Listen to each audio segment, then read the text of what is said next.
안녕하세요. 해학사입니다.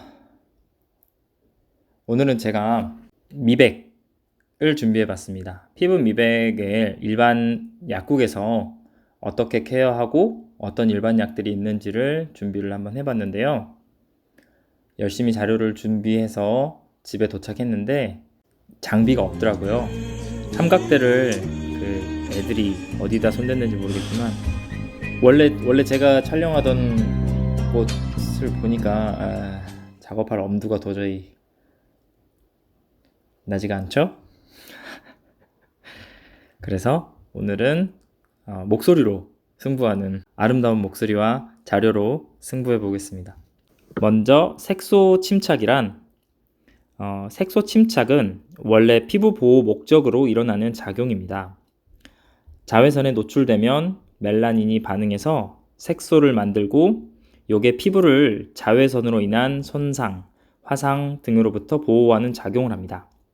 그렇지만 뭐든지 너무 과도하면 미용적으로는 불편하죠? 피부 보호는 이제 선크림으로 양보하는 걸로. 너무 많이 보호면 깜둥이가 되니까요. 이거는 인종차별 발언이 아닙니다. 어쨌든 멜라닌 세포는 피부 저기 안쪽에서 올라오기 시작합니다. 어린 멜라닌이 자라는데 2주간 피부에 머물면서 죽어서 이제 각질이 돼서 탈락할 때까지 2주에서 4주의 주기를 가지는데 나이가 들어감에 따라 피부에 머무는 기간이 길어져요. 너무 슬프죠? 멜라닌이 머무는 기간이 길어진다는 거는 잡티가 피부 바깥쪽에 오랫동안 남아 있다는 뜻이에요. 얘네가 빨리 다시 태어나고 빨리 떨어져 나가고 해야지 밝고 건강한 피부를 유지할 수가 있어요. 앞차가 빨리 빠져야 뒷차가 나갑니다. 똥차들은 빨리빨리 나가줘야 돼요. 색소 침착의 원인. 자외선이 일단은 가장 크고 흔한 원인입니다. 이 외에도 호르몬 문제, 피부 염증, 상처, 여드름 등등 색소가 침착될 수 있는 원인은 매우 다양해요. 그래서 피부 건강, 그리고 간 건강, 갑상선 질환, 호르몬 불균형을 저는 강조하는 편입니다. 이 모든 게 연결되어 있거든요. 호르몬 교란이 일어나면 멜라닌 세포를 자극합니다. 그래서 임신과 출산 이후에 얼굴에 급격히 기미가 끼는 여성들이 있어요. 리서치를 해보니까 무려 50에서 75%에 해당하는 여성분에게 이런 증상이 일어난다고 합니다. 그래서 피임약 같은 거 드시는 분들 있잖아요. 그런 분들이 약물 부작용으로 기미나 잡티를 경험하기도 해요. 피임약이란 거 원리 자체가 임신을 한 것으로 몸을 착각하게 만드는 원리거든요.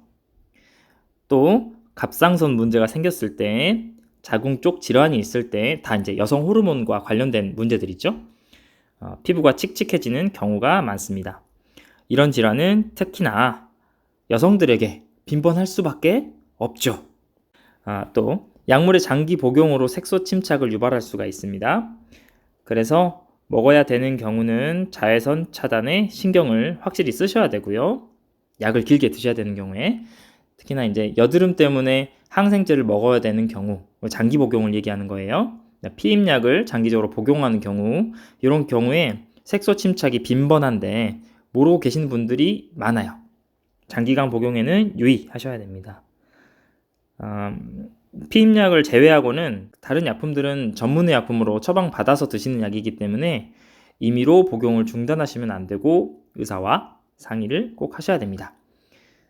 장기간 복용 시에 색소를 침착할 수 있는 약품들을 제가 사진으로 첨부해서 띄워드릴게요. 본인이 드시고 있는 약이 있는지 없는지 한번 보시면 좋을 것 같아요. 이런 약품들이 피부 색소 침착을 유발할 수 있다 정도는 알아두시는 게 좋습니다. 자, 그러면 미백 케어를 어떻게 해야 되느냐. 목표는 일단 기미나 이런 잡티의 생성을 억제하고 이미 생겨버린 애들은 빨리 떨어져 나갈 수 있게 해서 회전을 원활하게 하는 데 있어요. 앞차가 붙으면 빨리 빠져야 됩니다. 앞차가 빠져야 내가 나가는 거예요. 외용제는 첫 번째 히드로퀴논입니다. 히드로퀴논이 1차 선택약이에요. 바르는 거 중에서 1차적으로는 히드로퀴논을 선택합니다. 얘는 저 안쪽에 있는 멜라닌 세포들을 직접 파괴해가지고 생성을 억제하는 일을 해요. 그러면 안쪽에 있는 멜라닌 세포가 피부 바깥쪽으로 올라오는데 걸리는 시간 4주 후에 효과를 확인하실 수가 있습니다. 그러나 이제 피부 상태에 따라 개인차가 있고요. 이 세포들이 주기나 이런 것들이 개인적으로 좀 다를 수 있기 때문에 올라오는데 늦게 걸리시는 분들은 효과가 늦게 나타날 수밖에 없어요. 그래서 짧으면 3주, 길면 3개월까지 보셔야 됩니다. 하루에 한두 번을 바르시고요. 약 바를 때 기초 화장 없이 쭉 바른 다음에 로션 같은 거는 이제 흡수가 좀 된 후에, 약이 충분히 흡수가 된 후에 그 위에다가 발라주시는 게 좋고, 자외선 차단제는 필수 하셔야 됩니다. 광과민성도 약간 있기 때문에 자외선 차단제는 무조건 쓰시는 거고요. 바르는 약이 초기에 염증 반응이나 안 맞는 분들은 이제 트러블이 날 수도 있어요. 그렇지만 이제 중단할 정도는 아니고 스테로이드 염증약 같은 거, 리도맥스 같은 거 있어요. 순한 거 써주시면서 바르다 보면은 적응이 보통은 되는 걸로 알려져 있습니다. 실제로 저희 와이프가 이제 도미나 크림을 바르기 시작했는데 바른 지 첫째 날 되는 날에 그 햇빛에 많이 탄 것처럼 빨갛게 발적이 일어났다 그래요. 조금 화상 입은 것처럼 얼굴 빨갛게 돼가지고 이거 계속 발라도 되냐고 물어봤는데 자신 있게 그냥 계속 바르라 그랬습니다. 마루타죠. 계속 발라봐야 이게 좋은지 안 좋은지 알 수 있지 않겠어요? 제가 바를 수는 없지 않습니까? 이건 와이프가 안 봤으면 좋겠네요. 일단 계속 바르라 그랬어요. 2달 뒤에 제가 또 어떻게 됐는지 한번 말씀드리겠습니다. 제품으로는 도미나, 멜라노사 등이 있어요. 히드로퀴논 제품으로. 히드로퀴논 성분이 공기 접촉 시에 변질 우려가 좀 있어요.